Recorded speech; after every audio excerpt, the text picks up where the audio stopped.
नमस्कार शिक्षक मित्रांनो, बघा आज तुमच्या समोर आणखीन एक नवीन पझल आहे. परीक्षेच्या दृष्टिकोनातून अत्यंत महत्त्वाची आहे. मग बघा ही पझल नेमकी सोडवायची कशी असते तिला आपण सुरुवात करू. बघा प्रश्न व्यवस्थित काळजीपूर्वक वाचा आणि मग प्रश्न आपल्याला व्यवस्थितपणे सोडवता येत असतो. निर्देश 1 ते प्रश्न क्रमांक 1 ते 5 खालील माहितीचा काळजीपूर्वक अभ्यास करा आणि खालील प्रश्नांची उत्तरे द्या. 8 व्यक्ती आहे. उदाहरणार्थ P, Q, R, S, T, U, V आणि W आहे. हे व्यक्ती विमान तिकीट एकामागून एक खरेदी करतात. म्हणजे विमानाचं तिकीट घेण्यासाठी त्यांनी एक लाईन लावलेली आहे. जो प्रथम क्रमांकाला खरेदी करेल त्याला 1 क्रमांक आहे. त्याच्यानंतर जो खरेदी करेल त्याला 2रा क्रमांक आहे. अशा प्रकारे 1 ते 8 पर्यंत क्रमांक दिलेले आहे आणि मग इथून पुढे माहिती सुरू झालेली आहे. आता बघा सिक्वेन्स बेस पझल आहे. मग इथं आपण 8 व्यक्ती आहेत तर 8 मांडून घ्या. 1 2 3 4 5 6 7 आणि 8. त्याच्यानंतर प्रत्येकाला बॉक्स करता येईल या हिशोबाने तुमच्या पद्धतीने मांडत चला. तुम्हाला किती जागा लागते त्याप्रमाणे ठरवत चला. आता मला एवढी जागा लागते म्हणून मी एवढी जागा घेणार. आता 8 ते 9 8 किंवा 9 लोक जर असेल तर जास्तीत जास्त 4 किंवा 5 शक्यता घेत असतात किंवा घ्याव्या. आणि 4 ते 5 किंवा 5 ते 6 जर लोक असेल तर 2 किंवा 3 शक्यतामध्ये त्या ठिकाणी येत असतं उत्तर. मग साधारणतः मी माझ्या पद्धतीने घेत असतो. मी प्रत्येक उदाहरणासाठी या ठिकाणी 3 ते 4 शक्यता घेत असतो. म्हणजे बघा समोरच्या लागल्या तर ॲडजस्ट करायच्या, नाही लागल्या तर एक्स्ट्रा राहू द्यायच्या. म्हणजे ते काय जास्त काही वेळ खाऊ नाही, कमी वेळात त्या गोष्टी होत असतात. आता मग इथं जे माहिती दिली आहे त्या माहितीनुसार आपल्याला ह्या बॉक्समध्ये सर्व व्यक्ती बसवायच्या आहेत. मग आता बघा इथून माहिती सुरू झाली. मग माहिती काय सांगते, हे P विषम मूळ क्रमांकाच्या स्थितीत आणि Tच्या लगेच आधी खरेदी करतो. बघा P विषम मूळ. आता या ठिकाणी बघा 1 मूळ नाहीये, 2 ही सममूळ आहे. 2 संख्या काय आहे, मूळ आहे, पण त्या ठिकाणी सममूळ आहे. त्यांनी काय सांगितलं, विषम मूळ. कोणती संख्या, विषम मूळ. आता विषम मूळ बघा 3 आहे म्हणून इथं आपण घेऊन टाकू P. विषम मूळ 5 आहे, परत इथं आपण घेऊन टाकू P. आणि विषम मूळ 7 आहे म्हणून आपण इथं घेऊन टाकू P. क्रमांकाच्या स्थितीत आणि Tच्या लगेच आधी खरेदी करतो. Tच्या आधी बघा, मग Tच्या आधी जर म्हणला तर आधी P त्याच्या अगोदर जाईल. बरोबर, इथं काय सांगितलं, हे P Tच्या आधी खरेदी करतो. म्हणजे T इथं यायला पाहिजे, T इथं यायला पाहिजे आणि T इथं यायला पाहिजे. त्यानंतर बघा T आणि V च्या मध्ये फक्त 2 व्यक्ती खरेदी करतात. T आणि V च्या मध्ये 2 व्यक्ती खरेदी करतात. जो जी जे हा जो शब्द प्रयोग आहे याच्या अगोदरच्या वाक्यातील दुसऱ्या व्यक्तीसाठी वापरलेला असतो. म्हणजे याच्या अगोदरचं वाक्य आहे T आणि V, मग त्याच्यासाठी दुसरा व्यक्ती आहे V आणि V साठी त्या ठिकाणी वापरलेला आहे जो. मग आता बघा T आणि V यांच्यामध्ये फक्त 2 व्यक्ती खरेदी करतात. जो म्हणजे कोण, V याच्या लगेच खरेदी करतो. मग आता इथं बघा T आणि V मध्ये 2 लोक खरेदी करतात. तर इथं आपण घेऊ T आणि V मध्ये 2 लोक खरेदी करतात. मग इथं आपण आता 2 लोक जर घेतली 2 लोक बसणार नाही. मग T आणि V मध्ये 2 लोक खरेदी करतात. खाली घेऊन चालणार नाही, वरती घ्यावं लागेल. 1 आणि 2 T आणि V मध्ये 2 लोक खरेदी करतात. त्यानंतर V कोण, V जो यशच्या लगेच नंतर खरेदी करतो. V यशच्या लगेच नंतर. मग यशच्या लगेच नंतर V, यशच्या लगेच नंतर V, यशच्या लगेच नंतर V इथं मांडून चालणार नाही. म्हणजे इथं आपली शक्यता क्रमांक 1 चुकीची ठरलेली आहे. आता बघा राहिलेले आहे 2 आणि ह्या 2 नुसार आपल्याला प्रश्न त्या ठिकाणी सोडवायचा आहे. त्यानंतर फक्त 1 व्यक्ती यश आणि Q दरम्यान खरेदी करते. आता फक्त 1 व्यक्ती यश आणि Q. आता यश इथं आहे, Q ला वरती जागा नाही म्हणजे Q इथे येईल बघा.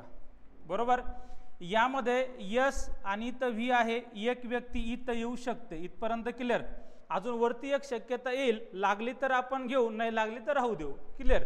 त्यानंतर V हा W पासून 3ऱ्या जागी खरेदी करतो. Q कोण आहे, Q हा W पासून 3ऱ्या जागी खरेदी करतो. मग डब्ल्यू तिसऱ्या जागी जर घेतला तर बघ इथं डब्ल्यू घेऊ आपण, क्यू तिसऱ्या जागी म्हणजे पहिला दुसरा तिसरा बरोबर आहे. त्याच्यानंतर क्यू जर आपण इथं जर घेतला, कोण डब्ल्यू जर इथं घेतला तिसऱ्या जागी 1 2 3 बरोबर आहे, म्हणजे दोन्ही ठिकाणी परफेक्ट त्या ठिकाणी बसत आहे. डब्ल्यू आणि यू दोघेही प्रथम खरेदी करत नाही, बरोबर आहे. डब्ल्यू आणि यू दोघेही प्रथम खरेदी करत नाही. यस हा आरच्या लगेच आधी खरेदी करत नाही. इथं बघा आर हा यूचा, बघा आर हा यूच्या लगेच आधी, मग इथं आर आणि यूला दोनच जागा राहिल्या, आर आणि यू. इथं आर येईल आणि इथं यू येईल, किंवा इथं आर येईल आणि इथं यू येईल, ह्या दोघंच जागा राहिल्या. आणि आधी तर बोललं नाही बघा, इथं राहिलं आर हा यूच्या लगेच आधी खरेदी करत नाही. लगेच आधी नाही म्हणजे थोडंफार अंतर देऊन खरेदी करत असू शकतो.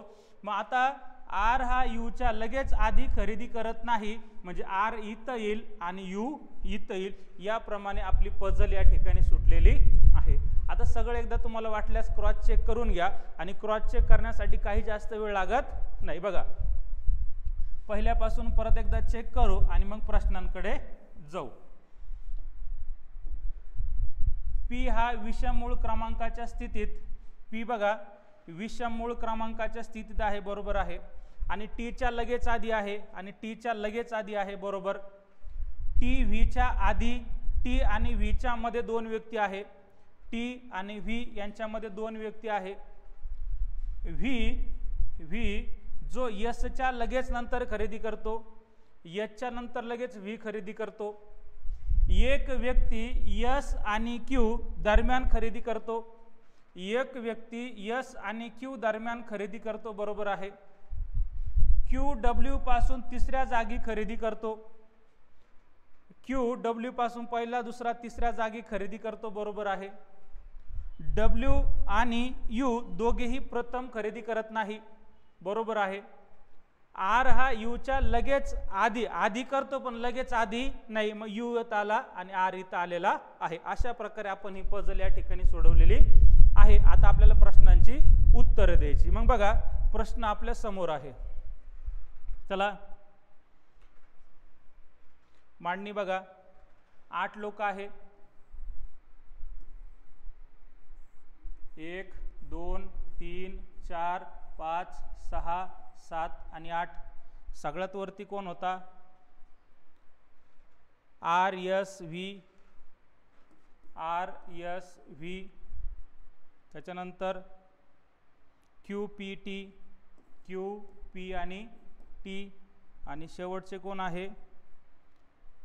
डब्ल्यू आणि यू, डब्ल्यू आणि यू. बघा झाले का 8 लोक? 1 2 3 4 5 6 7 आणि 1 8. आता प्रश्नांची उत्तर द्यायची. खालीलपैकी प्रथम कोण खरेदी करतो? प्रथम म्हणजे 1 नंबर असणारा व्यक्ती, मग 1 नंबर कोण आहे? आर आहे, तर प्रथम खरेदी करणारा व्यक्ती बरोबर आर. प्रश्न पहिला सुटला. टी आणि यू मध्ये किती लोक खरेदी करतात? मग टी आणि यू मध्ये बघा इथं टी आहे आणि अजून यू इथं आहे, एकच आहे, म्हणजे किती? 1 व्यक्ती खरेदी करतो, पर्याय क्रमांक ए. जर पी यूशी संबंधित असेल आणि क्यू एका विशिष्ट प्रकारे डब्ल्यूशी संबंधित असेल तर खालीलपैकी कोणाचा संबंध टी सोबत असेल? मग इथं बघा पी आणि यूचा संबंध काय आहे? पी आणि यूचा संबंध जर आपण घेतला तिथं 2चा गॅप आहे, बरोबर, 2चा गॅप आहे. त्याच्यानंतर क्यू आणि डब्ल्यू, क्यू आणि डब्ल्यूचा आपण जर संबंध घेतला तर परत बघा याच्यामध्ये दोघांचा गॅप आहे. आणि मग कोणामध्ये आणि टी मध्ये दोघांचा गॅप असेल? मग टी इथं आहे आणि कोण? व्ही 1 आणि 2, म्हणजे कोणाचा संबंध असेल? व्ही सोबत संबंध असेल. पर्याय क्रमांक बी हे आपल्या प्रश्नाचं बरोबर उत्तर असेल. चला मग पुढचा प्रश्न. खालीलपैकी डब्ल्यू कोणत्या स्थितीत खरेदी करतो? मग डब्ल्यूची स्थिती पाहिजे जर असेल तर आपल्याला 1 2 मांडावं लागेल. म्हणजे हा 1 2 3 4 5 6 7 आणि 1 8. डब्ल्यू कुठं खरेदी करतो? बघा 7 नंबरला. मग इथं काय डब्ल्यू कोणत्या स्थितीत खरेदी करतो? 7 नंबरला. 5वा नाही चालणार, 3रा नाही चालणार, 6वा नाही चालणार, 8वा नाही चालणार, यापैकी नाही, पर्याय क्रमांक ई आणि शेवटचा पर्याय. ठीक आहे, चला पुढचा प्रश्न घेऊ. बघा, शेवटचा अंतिम आणि 5वा प्रश्न आहे. 8 लोक आहे. परत पहिल्यासारखं मांडून घ्या. 1 2 3 4 5 6 7 आणि 1 8. चला, कोण कुठं आहे मांडा. बघा, सर्वात वरती कोण आहे? RSVQ, RSVQ. त्याच्यानंतर PTW, PTW आणि U. मग आता अंतिम व्यवस्थेच्या संदर्भात खालीलपैकी कोणते विधाने सत्य आहेत ते सांगा. म्हणजे बरोबर वाक्य सांगा. कोणते वाक्य? बरोबरचे वाक्य तुम्हाला या ठिकाणी सांगायचे आहे. मग इथं बघा, टी नंतर फक्त 2 लोक खरेदी करतात. टी नंतर म्हणजे इकडं आधी, म्हणजे इकडं बघा, इकडं आधीच आला आणि इकडं काय असेल? नंतर. मग टी नंतर किती? 1 आणि 2 लोक खरेदी करतात, बरोबर आहे. क्यू विषम क्रमांकाच्या स्थितीत खरेदी करतो. मी तर 1 2 3 आणि 4. क्यू सम क्रमांकाला आला, इथं विषम दिला, हे चुकलं. जितके लोक आर आणि व्ही मध्ये खरेदी करतात तितकेच लोक डब्ल्यू आणि पी मध्ये. आर आणि व्ही मध्ये किती करतात बघा, इथं आर आहे, इथं व्ही आहे, त्यांच्यामध्ये एक व्यक्ती खरेदी करतो. आणि डब्ल्यू आणि पी मध्ये किती खर्च करतो बघा, डब्ल्यू आणि पी मध्ये पण किती आहे? एकच आहे. म्हणजे हे बरोबर आहे. म्हणजे अंतिम व्यवस्थेच्या संदर्भात खालील प्रश्नांची जर उत्तर द्यायची झाली असेल तर 1 आणि 3 बरोबर आहे. मग कुठे आहे बघा, 1 आणि 3, पर्याय क्रमांक सी हे आपल्या प्रश्नाचं बरोबर उत्तर असणार आहे. बघा विद्यार्थी मित्रांनो, अशी जी पझल आहे तर अशी पझल आपण 1.5 मिनिटाच्या आत त्या ठिकाणी सॉल्व करू शकतो. आणि व्यवस्थित एकदम संयमाने शांत डोकं ठेवून, अतिशय घाई करून नाही, एकदम अतिशय शांततेने तुम्ही हा प्रश्न सोडू शकता. आणि ज्यादा जर प्रॅक्टिस केली तर 1 ते 1.5 मिनिटापर्यंत ही पझल तुम्ही त्या ठिकाणी टॅकल करू शकतात. आणि हिच्यावर असणारे 5 प्रश्न तुम्ही व्यवस्थित आणि काळजीपूर्वक घेऊ शकतात. मग 5 पझल आहे, 25 प्रश्न आहे, काहीला 6 पझल आलत्या, त्यांचे 30 प्रश्न झाले. याचा अर्थ पझलवरती फक्त आपल्याला 30 ते 25 प्रश्न या ठिकाणी पाहायला भेटतील आणि फुकटचे मार्क म्हटले तरी चालतील. फक्त थोडा जास्तीचा सराव त्या ठिकाणी करावा लागेल. मग अशाच प्रकारचे व्हिडिओ आणि पझल संदर्भात काही अडचणी असेल त्या दूर करण्यासाठी आपल्या नवीन चॅनलला लाईक करा, शेअर करा. आवडल्यास नक्की आपल्या विद्यार्थी मित्रांना शेअर करा. या ठिकाणी थांबतो. सर्वांना जय हिंद.